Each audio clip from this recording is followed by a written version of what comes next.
നരിക്കോട് ഹൃദയ സംഗമം വാർഷികാഘോഷവും അനുമോദന സദസ്സും സംഘടിപ്പിച്ചു. മിക്ക സ്റ്റുഡൻസും നല്ല ജോബ് ഓറിയന്റഡ് കോഴ്സിനെ പറ്റി ചോദിക്കാറുണ്ട്. I always suggest ampere because it's my experience. എനിക്ക് മാത്രമല്ല ഒരുപാട് പേർക്ക് വിദേശത്ത് ജോലി നേടിത്തന്നത് ആംപിയർ ITI ആണ്. 100% ജോലി സാധ്യതയുള്ള central and state government approved കോഴ്സുകൾ Ampere institute of engineering and private ITI, new bus stand, Payyanur. Ezhome പഞ്ചായത്തിലെ നരിക്കോട് പ്രദേശത്ത് താമസിക്കുന്നവരും ഇപ്പോൾ ജോലി ആവശ്യാർത്ഥം കുടുംബവുമായി വിവിധ സ്ഥലങ്ങളിലും പ്രവാസ ലോകത്തും താമസിക്കുന്ന നരിക്കോട്ടുകാരുടെ കൂട്ടായ്മയായ നരിക്കോട് ഹൃദയ സംഗമം സൗഹൃദ കൂട്ടായ്മ 1ാം വാർഷികാഘോഷവും അനുമോദന സദസ്സും സംഘടിപ്പിച്ചു.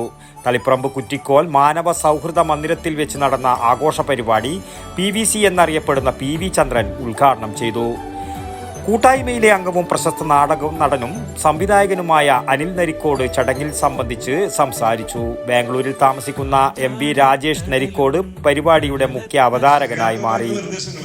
കൂട്ടായ്മയിലെ അംഗങ്ങളുടെ മക്കളിൽ SSLC, +2 ഉന്നത വിജയം നേടിയ നിയ സജിത്, ദിയ കല്യാണി, ദേവാനന്ദ് S ഷാജി എന്നിവർക്ക് കൂട്ടായ്മയിലെ അംഗങ്ങളായ Payyanur police control room SI KP Rameshan, Indian army retired captain Satheesan എന്നിവർ ഉപഹാരം നൽകി.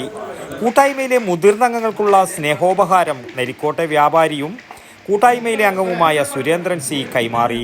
രമേശൻ തെക്കടവൻ വയലാറിന്റെ അശ്വമേധം കവിത ആലപിച്ചത് ഏവരുടെയും ശ്രദ്ധ പിടിച്ചുപറ്റി. തുടർന്ന് കൂട്ടായ്മയിലെ അംഗങ്ങളും നരിക്കോട് മ്യൂസിക് ലവേഴ്സ് സംഗീതിക ഗാന സദസ്സിലെ കലാകാരന്മാർ അവതരിപ്പിച്ച കൂട്ടായ്മയിലെ അംഗങ്ങളും നരിക്കോട് മ്യൂസിക് ലവേഴ്സ് സംഗീതിക ഗാന സദസ്സിലെ കലാകാരന്മാർ അവതരിപ്പിച്ച കരോക്കെ ഗാനമേളയും വിവിധ കലാപരിപാടികളും അരങ്ങേറി. കൂട്ടായ്മയിലെ അഡ്മിൻ പാനൽ അംഗങ്ങളായ മനീഷ് PV, നികേഷ് V എന്നിവർ പരിപാടിക്ക് നേതൃത്വം നൽകി. News bureau, Narikode. മിക്ക സ്റ്റുഡൻസും നല്ല ജോബ് ഓറിയന്റഡ് കോഴ്സിനെ പറ്റി ചോദിക്കാറുണ്ട്. I always suggest ampere because it's my experience. ഇതുപോലുള്ള ബഹുനില കെട്ടിടങ്ങൾ കെട്ടിപ്പോക്കാൻ എന്നെ പ്രാപ്തിയാക്കിയത് ആംപിയർ ITI. ആംപിയറിലെ മികച്ച പ്രാക്ടിക്കൽ സൗകര്യത്തോടുള്ള പഠനം എനിക്ക് എന്റെ ഡ്രീം ജോബ് നേടിത്തന്നു. ഈ ഫേമിന്റെ ഇലക്ട്രോണിക് ഡിപ്പാർട്ട്മെന്റ് ഹെഡാണ് ഞാൻ. അതിനെ എന്നെ പ്രാപ്തമാക്കിയത് ആംപിയർ ആണ്. സമൂഹത്തിൽ മാന്യതയുള്ളൊരു തൊഴിൽ അതെല്ലാവരും ആഗ്രഹിക്കുന്നതാണ്. ഇന്ന് ഞാനൊരു ഇലക്ട്രിക്കൽ എഞ്ചിനീയറാണ്. അതിനെ പ്രാപ്തനാക്കിയത് ആംപിയർ ITI ആണ്. എനിക്ക് മാത്രമല്ല ഒരുപാട് പേർക്ക് വിദേശത്ത് ജോലി നേടിത്തന്നത് ആംപിയർ ITI ആണ്. 100% ജോലി സാധ്യതയുള്ള central and state government approved കോഴ്സുകൾ Ampere institute of engineering and private ITI, new bus stand, Payyanur.